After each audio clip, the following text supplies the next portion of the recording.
बाई मोर कैसे कहथस वो, ये बाई मोर कैसे कहथस वो,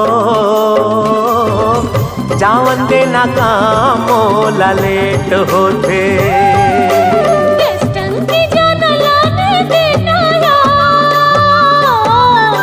होम डिलीवरी करा दो हूँ मैं यार,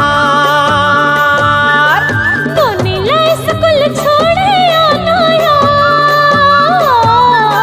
काम माने जाहूँ तो पैसा कटही यार, फिर कैसे हो ही तोर सिंगार। ये धनी मोर बात नहीं सुनस,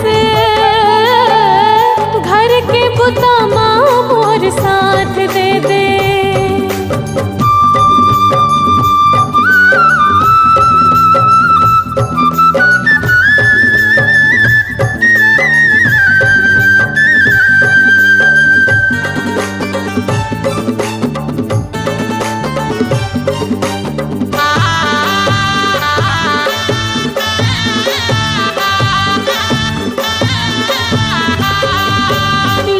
धकरिए दे घर के भूता माँ दिन हकट जाते, भारी ने दैया हो के मयर तोला माया गलो नहीं लागे।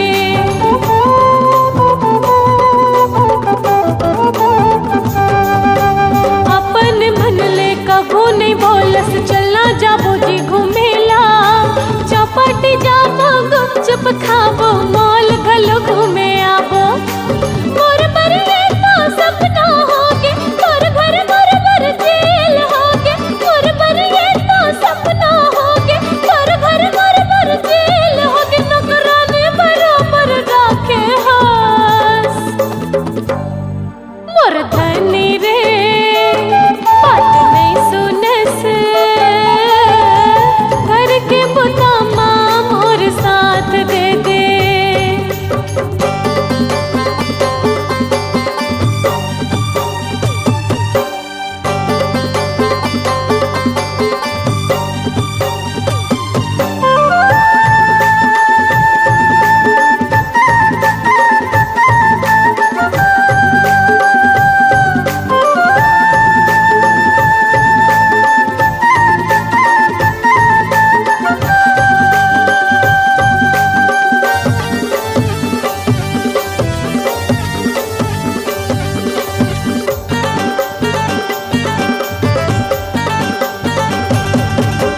एक एक पैसा जोड़ के तोर बरमाया के महल बनाहूँ, सोन चांदी के गहना में तोला रानी कस सजाहूँ।